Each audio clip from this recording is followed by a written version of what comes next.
Pessoal, vamos começar nosso diálogo e a nossa explanação dentro do ponto de vista espírita. Então a gente sempre costuma fazer uma pequena oração, né, para conversar um pouquinho sobre a doutrina espírita, uma meia hora, para que a gente possa então sintonizar com os nossos anjos da guarda, mentores, como quer que chamamos. Vamos fechar os nossos olhos. Vamos pedir ao Pai que nos abençoe, que nos ilumine, que nos proteja nesse instante de oração. Senhor Jesus, levai a nossa oração ao nosso Deus Pai Criador, para que possamos juntos avançar um pouquinho mais na compreensão da doutrina espírita e na compreensão de nós mesmos. Pedimos a presença dos nossos instrutores e inspiradores, que seja feita a Tua vontade, abençoe os nossos caminhos e que assim seja. A gente costuma, nesse momento de abertura, fazer uma pequena leitura de uma mensagem ou de um trecho do Evangelho. Então eu vou ler aqui uma parte do capítulo 13, que a vossa mão esquerda não saiba o que dá. Fazer o bem sem ostentação. Tomai cuidado de não fazer as vossas boas obras diante dos homens, para serem vistas por eles.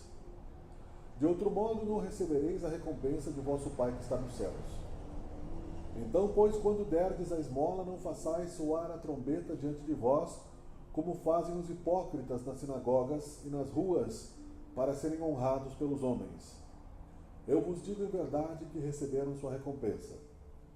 Mas quando derdes esmola, que a vossa mão esquerda não saiba o que dá a vossa mão direita, a fim de que a esmola esteja em segredo, e vosso Pai, que vê o que se passa em segredo, dela vos dará a recompensa. Trecho de São Mateus. Jesus, tendo descido da montanha, uma grande multidão de povo o seguiu. E ao mesmo tempo um leproso veio a ele e o adorou, dizendo-lhe: Senhor, se quiserdes, podereis me curar. Jesus, estendendo a mão, tocou-o e lhe disse: Eu quero, estás curado. E no mesmo instante a lepra foi curada. Então Jesus lhe disse: Guardai-vos de muito falar disto a alguém, mas ide vos mostrar aos sacerdotes e oferecei o dom prescrito por Moisés, a fim de que isso lhe sirva de testemunho. Vou ler só a introdução do capítulo aqui para que a gente possa continuar conversando sobre isso. Fazer o bem sem ostentação é um grande mérito. Ocultar a mão que dá é ainda mais meritório. É o sinal incontestável de uma grande superioridade moral. Porque para ver as coisas de mais alto do que o vulgo, é preciso fazer abstração da vida presente e se identificar com a vida futura. É preciso, numa palavra, se colocar acima da humanidade para renunciar à satisfação que proporciona o testemunho dos homens e esperar a aprovação de Deus.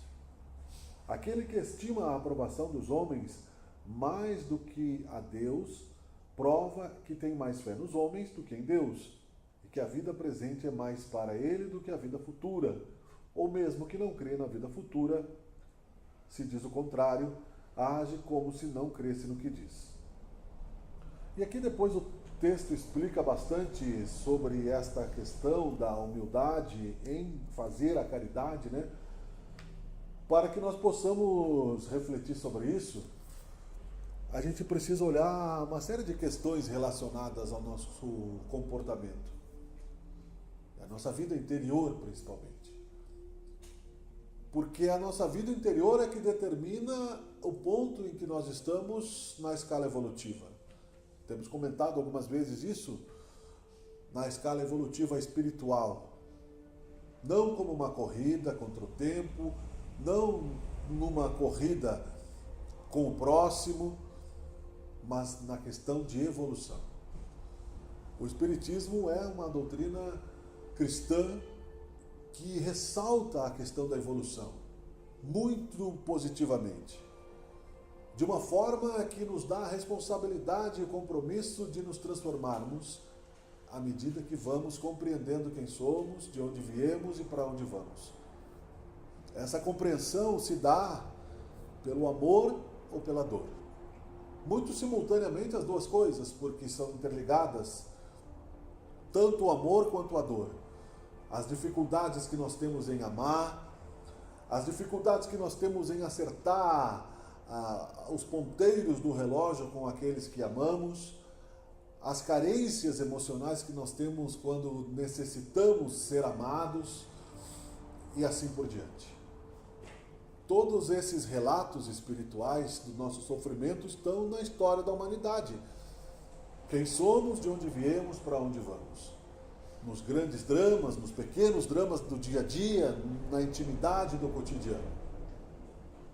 As religiões vieram justamente por causa disso. Da necessidade de nos religarmos com a nossa origem espiritual, com o nosso Deus Criador, para que nós pudéssemos ter paz, para que nós pudéssemos entender o porquê dessa dor, o mistério, para que nós pudéssemos compreender por que razão as coisas não acontecem sempre de acordo com a nossa vontade e o nosso desejo de controle.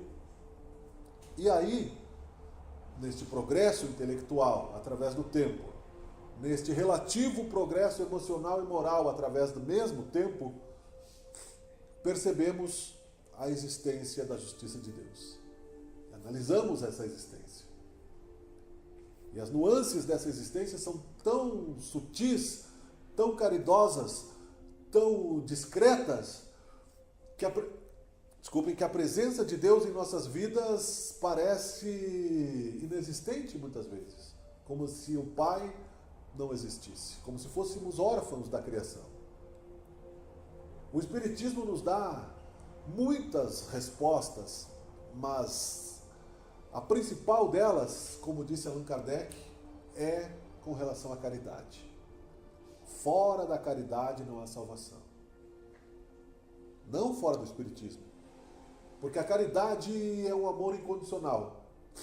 Um amor que nos revela que é muito melhor, como disse São Francisco, dar do que receber.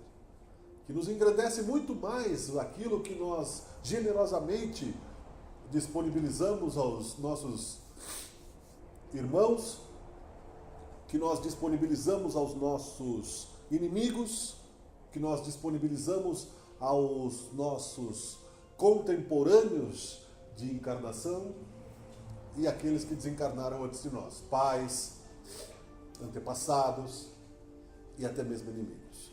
A caridade de compreender o próximo, a caridade de ajudar na necessidade do próximo, a caridade de não humilhar o próximo com a nossa pseudo-superioridade ou orgulho, né? E assim por diante. Jesus falou isso sem institucionalizar isso dentro de uma igreja. O Espiritismo veio para reafirmar isso sem querer tirar a autoridade moral das outras igrejas. Não é essa a questão.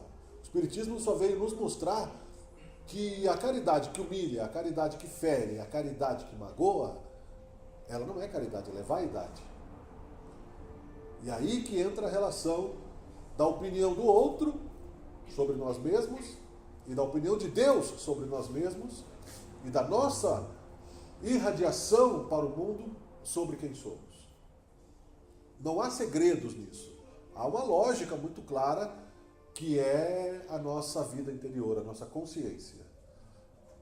Há um ditado popular do poeta que diz que para a consciência eu não posso mentir, pois o meu travesseiro não me deixa dormir. O Raul Seixas falou isso numa música.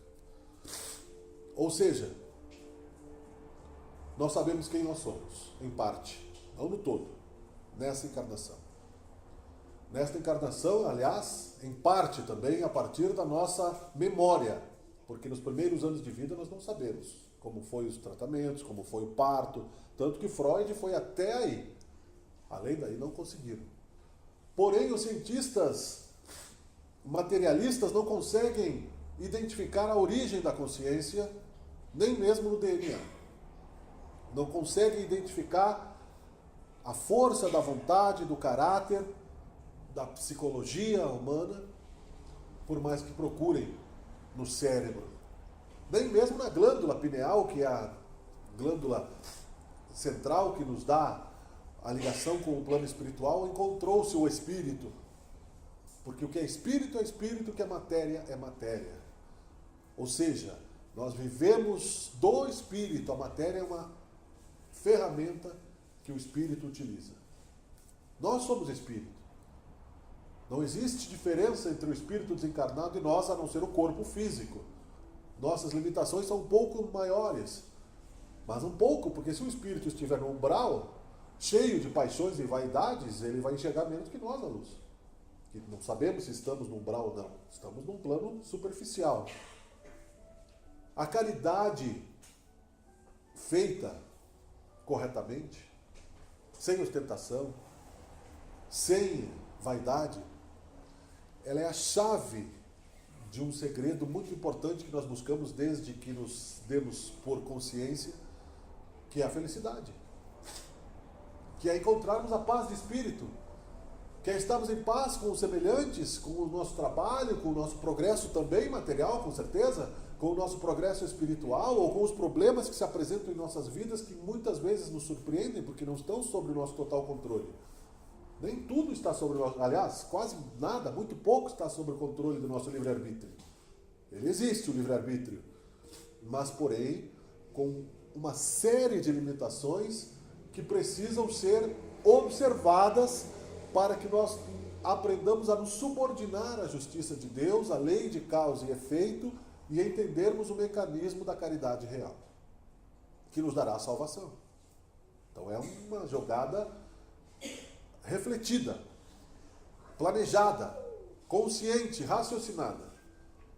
Palavras que não existem em outros pontos da filosofia, se não considerasse nisso tudo a justiça de Deus e a reencarnação. Porque aí também há um mecanismo de dificuldade para que se possa entender a função da caridade. Por que eu devo ser solidário? Por que eu devo amar se eu não sou amado? Por que eu devo perdoar se eu não sou perdoado? Por que eu devo escolher o bem ou o mal se não há punidade? E eu posso, já que, entre aspas, hipoteticamente eu tenha mais inteligência do que um determinado grupo, subordinar este grupo ao meu poder e viver um período de uma encarnação como um rei. Porque não vale a pena ganhar o mundo e perder a sua alma, dizia Jesus. Porque a vida continua após a morte. E aquele que não for responsabilizado nesta vida pelos seus atos, o será, consequentemente, na continuidade da reencarnação. Não punido, eu falei responsabilizado, eu creio.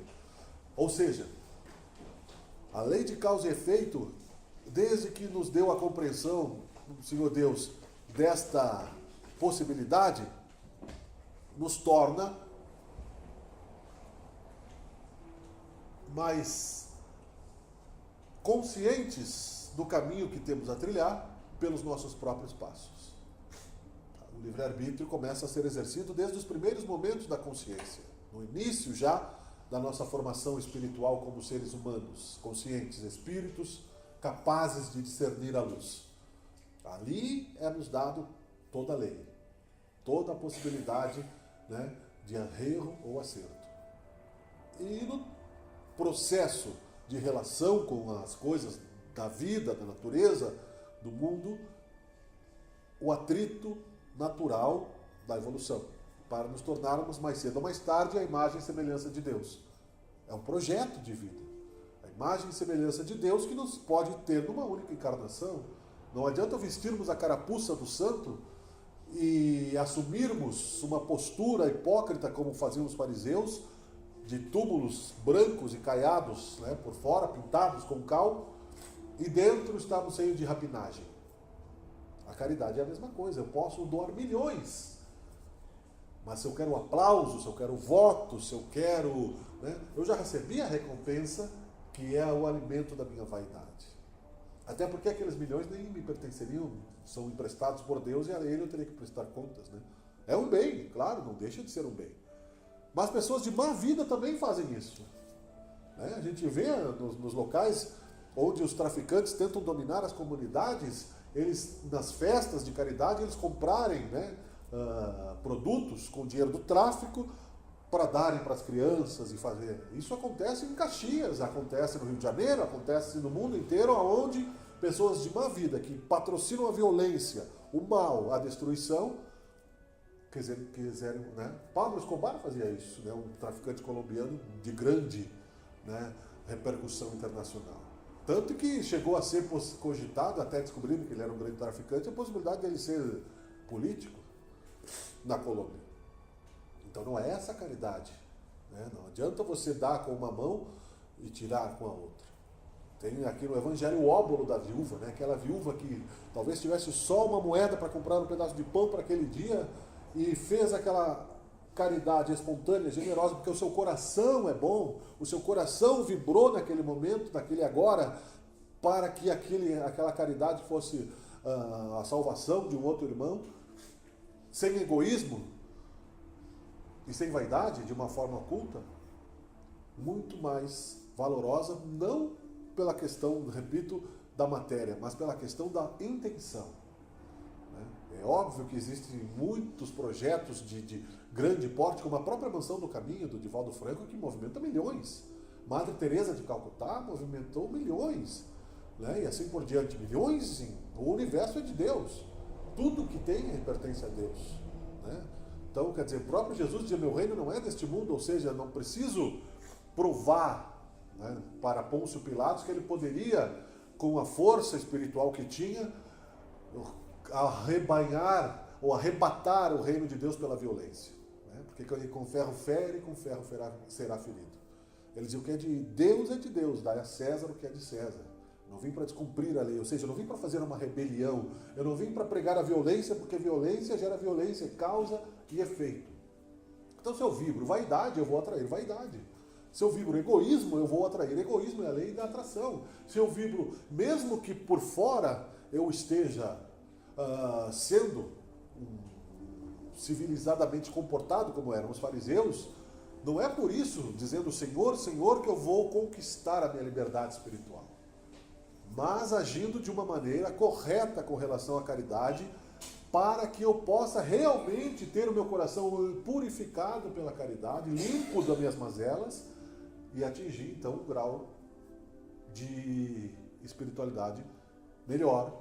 Para mim, principalmente. Aquele que acende uma luz é o primeiro a ser iluminado. É amar ao próximo como a si mesmo. Então havia uma questão de tratamento do ego que Jesus trouxe, porque como eu posso assumir a postura de ser uma pessoa altruísta e renunciar a tudo se eu não sou capaz de amar a mim próprio? Se eu não sou capaz de fazer o bem para o corpo que eu recebi, e o Evangelho também trata disso, é cuidar do corpo e do espírito, né? Nós receberíamos a palavra de Deus, porque a gente pensa que Jesus era um andarilho sem rumo, mas não era. Ele tinha um projeto muito claro e ele era um ser assiado, ele comia, ele se lavava, não era um mendigo. Ele trabalhou, ele era um cidadão, pagou impostos, né? Então é isso que nós temos que entender, que há muito misticismo em torno da reencarnação, em torno das leis de caridade, causa e efeito, e nem sempre o nosso foco é o centro das nossas mazelas, que acabam atraindo outras mazelas, né?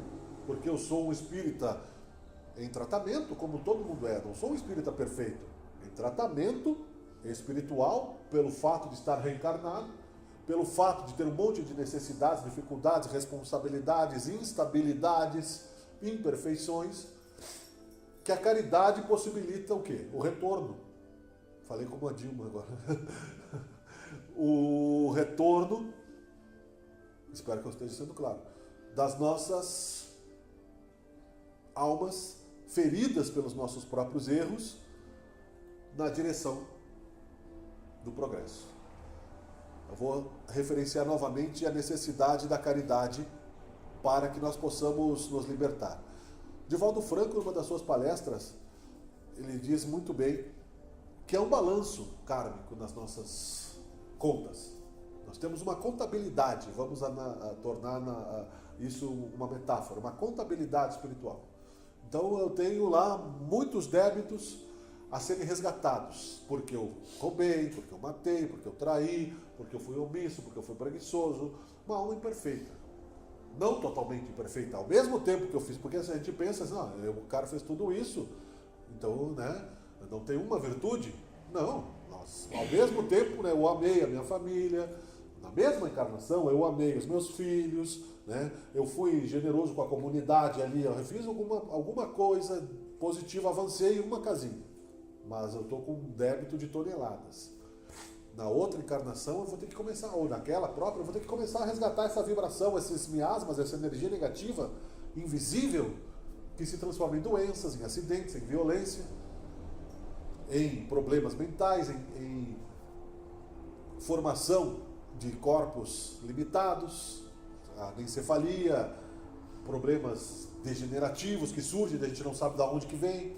Né? A pessoa, agora eu dominei tudo, né? Dominei a parte econômica, os filhos, a casa, tudo e morre do coração. Ou quantas vezes a gente vê em grupos musicais, já faz sucesso, né? Fica um tempão, faz sucesso, voa, ganha milhões e morre. Né? Artistas que não são felizes porque não conseguem essa graduação espiritual, que é o controle de si mesmos. A caridade alivia esse fardo, porque Deus não quer que nós nos esmaguemos por eles. Deus não quer a morte do pecador, mas do pecado. Ou seja, Ele quer o fim, o cessamento das nossas ações negativas. Mas nós, como somos reincidentes, teimosos, orgulhosos, vaidosos, reincidimos constantemente. Mas sempre fica um resquício, uma prudência. Não, peraí, isso aí eu já fiz, não deu certo. Posso ter feito lá no ano 1200. Não vou fazer de novo. Então aquilo se transformou numa virtude. Como a vida é eterna, Deus não tem pressa. A pressa é nossa. Ou não?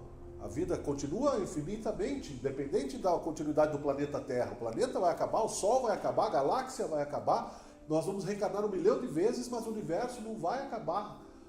O universo material, sim, mas Deus não. Deus não foi criado, não tem fim. Nós somos seus filhos, herdeiros. E isso tem que ser uma convicção, para que a gente não seja imediatista e achar que nós vamos nos transformar em santos de hoje para amanhã. E nem hipócritas em cobrar a santidade do próximo. Né? Que é uma tolerância, é uma caridade sermos um pouco mais tolerantes. Pelo menos se eu não consigo ser totalmente tolerante, porque os fariseus eram julgadores, inclusive. Né? Eles julgavam o tempo todo, aquele é isso, aquele... Né? Quanto disso nós temos ainda nas nossas comunidades, né? Quanto de vulgaridade, de leviandade nós não conseguimos corrigir ainda, pelo nosso mau humor, pelo nosso orgulho, pela nossa arrogância em achar que tenho conhecimento espírita, estou já com a luz, estou carregando a luz, né? E os cegos, né, são os perturbados. Às vezes são menos perturbados que nós, que temos o compromisso de nos transformar.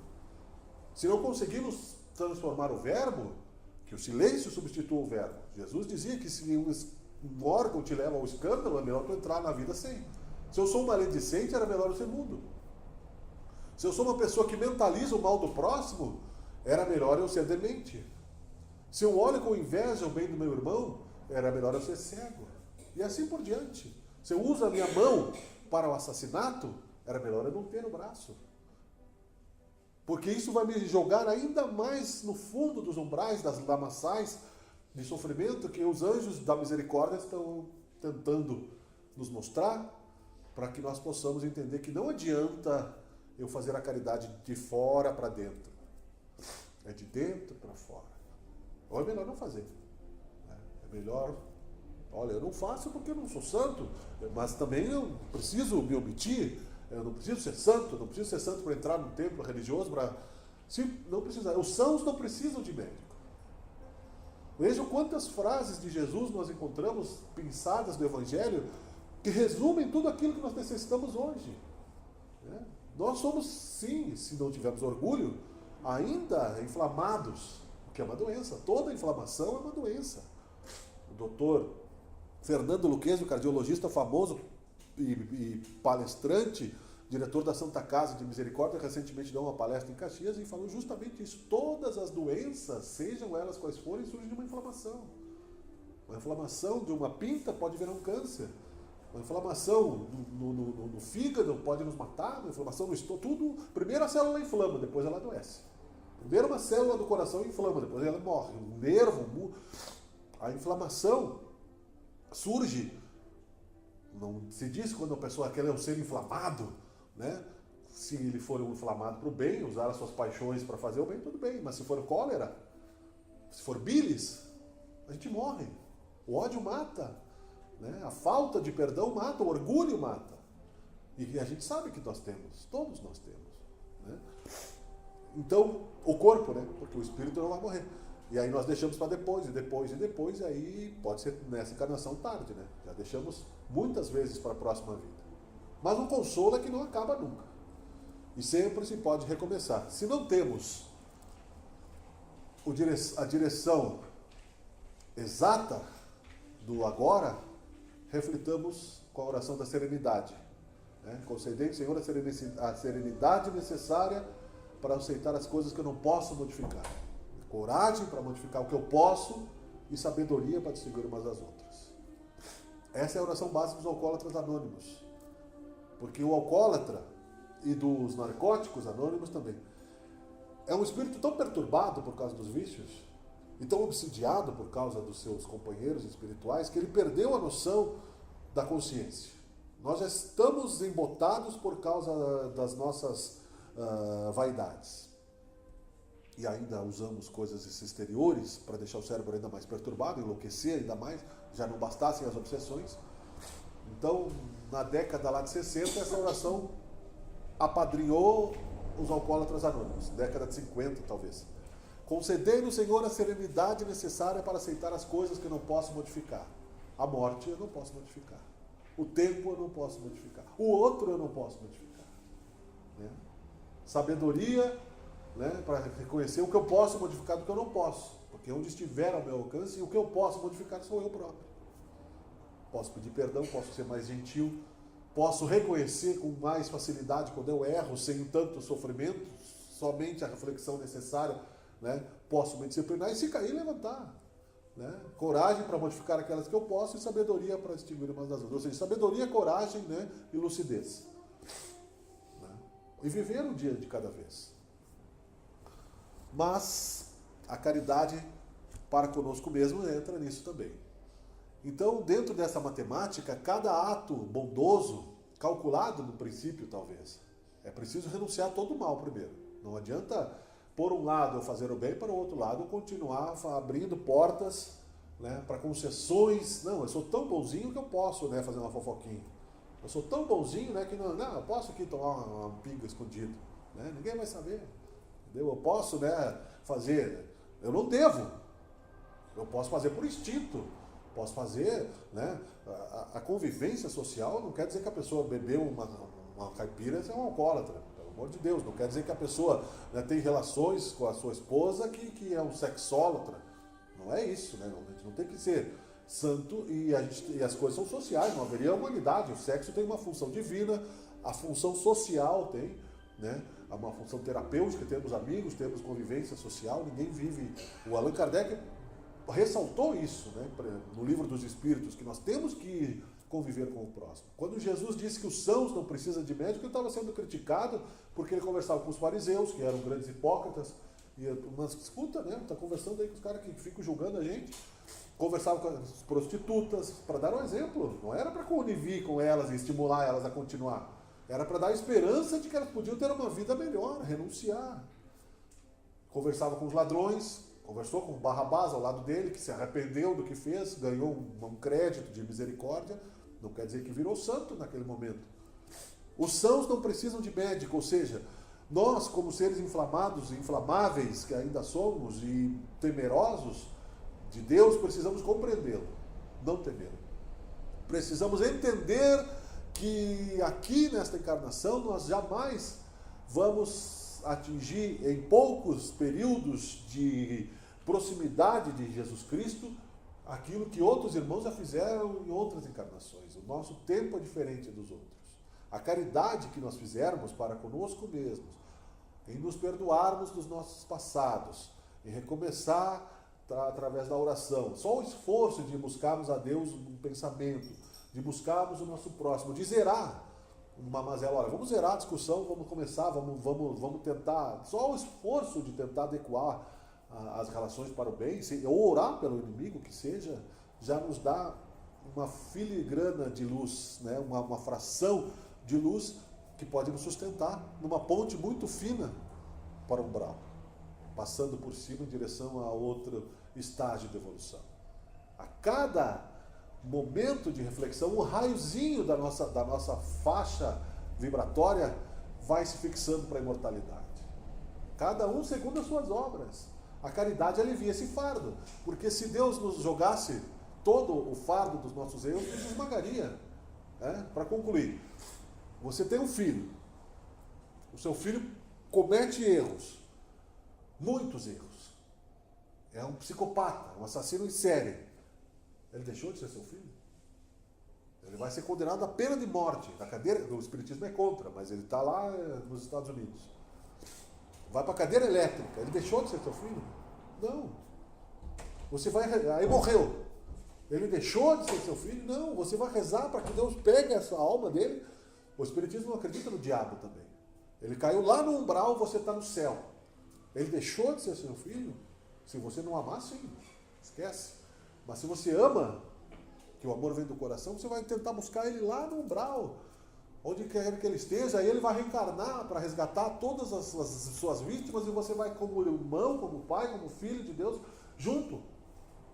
Deus seria um fracasso se uma dos seus filhos fosse aniquilado. Se um espírito qualquer, seja de quem for, pior que seja, Hitler, fosse aniquilado porque deu errado, seria um fracasso de Deus e seria diminuir uma das suas virtudes, e Deus é a perfeição infinita. Então, o tempo é de cada um.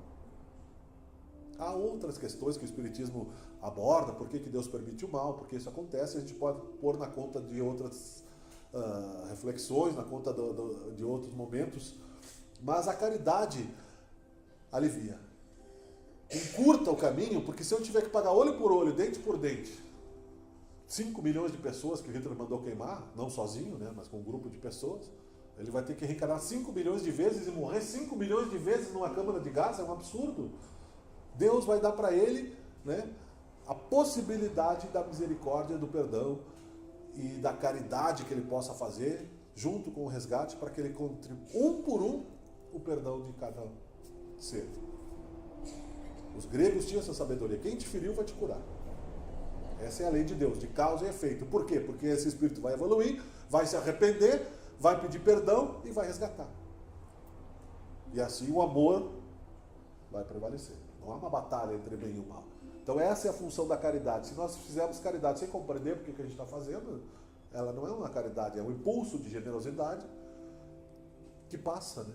Primeira oportunidade a gente volta a ser egoísta, se fecha no casulo, e acabou a caridade, né? Nos transformamos nos velhos trogloditas das cavernas.